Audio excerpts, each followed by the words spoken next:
Hey, the supposedly final patch for Fire Emblem just dropped, and I thought I'd go over what I can. Obviously, it takes a long time to finish even one map, and it's only been, at the time of recording, it has not even been 2 hours since the patch released, and I had to spend about 20 minutes of that downloading it because it was slow for some reason, so I've only had about an hour and a half of it, but I'll go ahead and go over what's changed. So good to see you. So the first thing is there's an officer reset. If you played the right? more old school Muso games, I'm sure you remember being able to do that. What's unique here is that you actually do get some kind of, incentive to do it. Is that all right?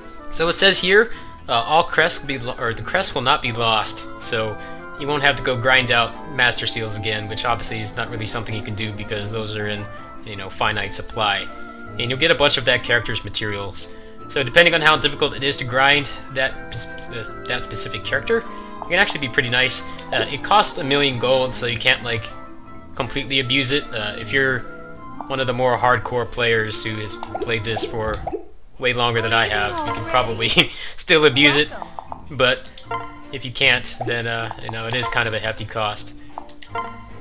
So level 100, I only have one level 100 character. This okay? You get 10 of the silver material and then 20 of the gold one, so it actually is pretty nice. It would be nice if it gave you the bond material as well, but I guess they still want you to grind for that for some reason, so unfortunately you will not be able to bypass that, but this is pretty nice overall. I mean, especially since you can just level up to get them back again. Now for the blessings, I have not tried all of them, but they actually do seem to help. So this one, I don't know why the hell you would ever want to do this, but it makes it so your player character can't do any damage, and you have to command the AI around, which sounds really boring. I mean, maybe there's some way, maybe if an optimal equipment build or something, you can make them kill them faster, but I haven't even bothered to test it. The Infernal Blessing is probably the juiciest one. What this does is it caps all the enemies. I actually did one run with it. It actually does make them quite a bit beefier, so if you have endgame characters, like with Divine Favor and stuff, like max 720 attack power, you actually will have something to do with them, because you can't just mash buttons anymore. Like the regular officers, like the generic officers, they do seem to get quite a bit more health, but it's not to the point where you're just hacking away and doing pixels. The unique officers do seem to have quite a bit more health, so you want to use dual Musos on them if you're planning on getting anything done in a timely manner. Common materials one, pretty self-explanatory. Now this one boosts the level, slots, and quality of your weapon drops, but the problem is they didn't remove the arbitrary limitation on how many blessings you can do. So you're kind of going to have to choose. If you choose the Infernal Blessing, I'll go ahead and I'll upload my stream VOD tomorrow. You'll be able to see the one Infernal Blessing run that I did. The quality of the drops actually did increase quite a bit, but ideally it would be nice if you could max them. Now, this only being one silver material means that you're pretty much always going to be able to have this on. You can just use one of the generic enemy materials and you can just cap the enemies. It does seem to give a little bit more experience, and it does improve the drop pool, the drop table. So there's that. And that's pretty much it. Now for the characters, pretty standard fare. This guy and this chick are clones, and she's the only one that has a unique moveset. Which one? Now I haven't messed with the skills yet, but this is going to be really good for Tiki, the annoying dragon lolly. You'll be able to just pretty much fill your meter anytime you fight an officer, so that's going to be pretty good.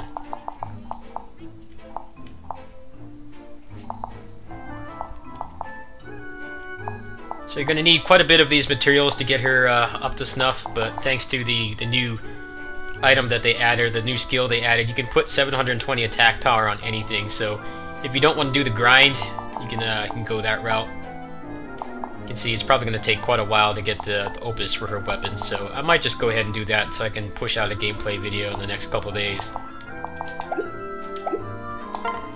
I don't have these two promoted, but I'll go ahead and I'll link to the page that shows all their updates.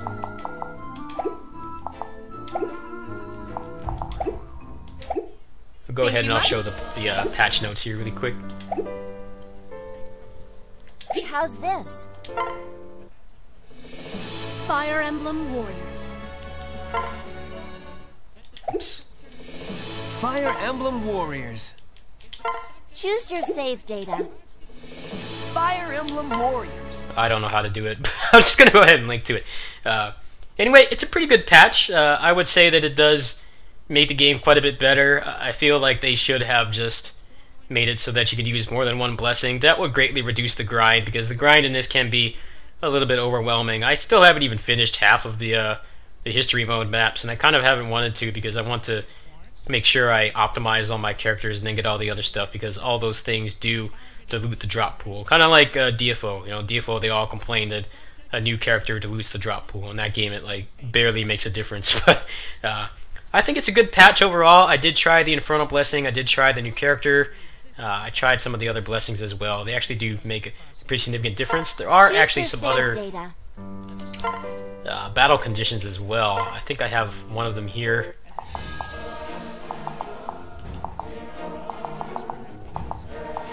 Let's see if I can find them really quick.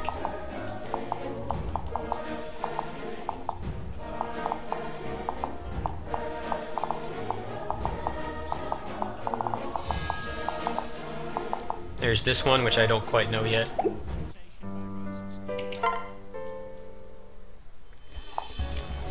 Now there's this one, Experience Check. It increases the experience that you get from the map, but it also increases the damage you take. Now the damage didn't really seem to be that noticeable, but I was able to gain a level with Lyn at level 102, I believe. So I guess it's worth it. I haven't really tried any of the other stuff yet. I'll definitely report back on that. There's some new other ones. I think there's like a new escort mission or something. I'm sure that's going to be buckets of fun. Yeah, here we go. Escort the villagers. So quite a bit of content. The clones suck, but their skills are actually pretty good. And I think for $20, this DLC is pretty good overall. I think selling clone DLC is pretty shady, but they do offer you know, way more than that. So I think for 20 bucks it's pretty fair. If they had charged like $30 for it, and then all it was the clone DLC, then that would be obviously really shady. But there is quite a bit more here, so as I journey through this, I'll definitely show you guys some of the grind.